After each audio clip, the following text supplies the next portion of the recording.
Assalamualaikum warahmatullahi wabarakatuh. Saya Kaila Novelisya Nurdi dengan NPM 2417051022. Di sini saya akan menjelaskan proses pembuatan soal tugas teori bahasa automata tugas ke-6. Jadi ini soalnya diberikan aturan reproduksi berikut, yaitu S menghasilkan A diikuti S atau S menghasilkan B. Kemudian tata bahasa dari aturan di atas termasuk ke dalam tipe yang mana? Apakah tipe ke-0, tipe ke-1, ke-2, atau ke-3? Nah, untuk mengerjakan atau membuat soal ini, saya sumbernya yang pertama diperoleh dari spreadsheet silabus yang diberikan oleh Pak Febi ya. Di sini ada PowerPoint mengenai aturan produksi dari suatu tata bahasa. Nah, di sini dijelaskan aturan reproduksi suatu bahasa formal. Yang jelasin ini Chomsky hierarchy namanya. Maksudnya aturan Chomsky. Jadi yang paling dalam atau yang paling dalam itu ada regular grammar, kemudian ada context free grammar, ada context sensitive grammar, sama recursively enumerable. Nah, regular grammar ini masuk ke tipe ketiga, context free grammar ini masuk ke tipe kedua, kemudian context sensitive grammar itu masuk ke tipe pertama, dan yang recursively enumerable itu masuk ke tipe yang ke-0. Selanjutnya ini ada bahasa formal. Bahasa formal menurut aturan Chomsky ini ada tipe-tipenya. Nah, ini dia yang sudah saya sebutkan tadi. Kemudian ada contohnya. Jadi kalau tipe ke-0 itu nama bahasanya adalah recursively enumerable. Jadi contoh automatanya itu bisa pakai contoh automatanya itu merupakan Turing mesin. Kemudian contoh aturan reproduksinya itu alpha menghasilkan beta, kemudian alpha kurang dari sama dengan beta.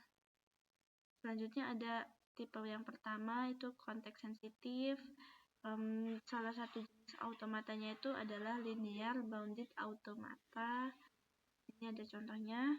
Yang tipe kedua itu konteks free.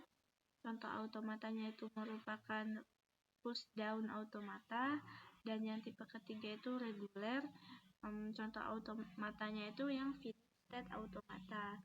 Nah, yang selama ini pada materi-materi sebelumnya yang kita pelajarin itu adalah bahasa formal tipe ketiga, yaitu regular grammar, pakainya finite state automata.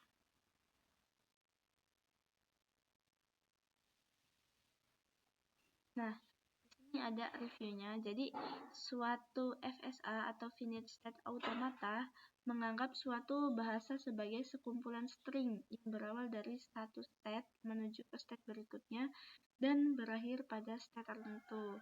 Nah, ini kalau dibuat dalam bentuk diagram. Terus mesin automata ini ekspresinya itu A kali CB kali. Karena saya buat soalnya itu tentang tipe-tipe dalam aturan tata bahasanya, dan di sini saya menambahkan sumber lain dari ini, hierarki bahasa Chomsky dan bagaimana cara pengklasifikasiannya. Jadi di bahasa Chomsky ini klasifikasinya itu dibagi jadi 4 tipe ya. Jadi tipe ketiga itu sebagai tipe biasa atau reguler, tipe kedua itu free context, tipe ke-1 itu sensitive context, dan yang terakhir itu yang ini, yang tipe yang tidak terbatas. Ini dijelasin kalau pada hierarki terendah kami memiliki bahasa tipe ketiga. Jadi semakin banyak atau semakin tinggi angkanya, itu berarti hierarkinya semakin rendah. Jadi 3 itu terendah, 2 itu ya lumayan, 1 itu lumayan susah, dan 0 itu yang paling kompleks gitu. Nah, ini juga di tipe ketiga ini bisa kita sebut sebagai bahasa reguler. Kemudian bahasa ini tuh bisa dikenalin sama mesin atau mesin finite automata. Contohnya automata deterministik dan non-deterministik. Nah, selanjutnya ada hierarki selanjutnya pada tipe kedua, itu bahasa bebas konteks atau free context. Nah, bahasa ini bisa dikenalin sama automata push down. Kalau yang kita lihat di tabel, tipe kedua itu push down automata, ya kan? Betul. Sama ya intinya. Kemudian tata bahasa ini memiliki bebas konteks. Tata bahasa bebas konteks ini memiliki simbol non-terminal, simbol terminal, dan aturan produksi yang menentukan bagaimana non-terminal dapat diganti dengan urutan simbol.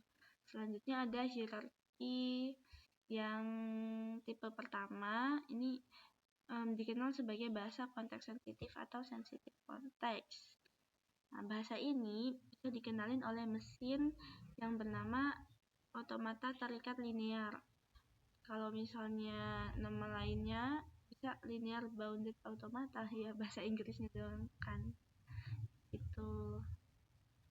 Jadi automata bounded linear ini merupakan automata yang terbatas dengan pita yang dapat bergerak ke dua arah, yaitu linear ke kanan atau linear ke kiri, tergantung konteksnya, kita mau buatnya kanan atau kiri. Selanjutnya ada hierarki yang paling tinggi, yaitu pada tipe ke-0, dikenal juga sebagai bahasa yang tidak terbatas. Jadi bahasa ini bisa dikenal oleh semua jenis mesin Turing, baik itu finite automata atau mungkin push down automata atau juga ini linear bounded automata gitu. Makanya dia disebut sebagai tahta tertinggi pada hierarki ini. Kalau misal diibaratkan dalam kode itu kayak bahasa assembly gitu, kayak semua mesin pasti tahulah bahasa assembly karena dikhususkan untuk mesin. Tuh. Nah, sekian untuk penjelasan pembuatan soal dari saya. Terima kasih atas perhatiannya. Saya akhiri. Wassalamualaikum warahmatullahi wabarakatuh.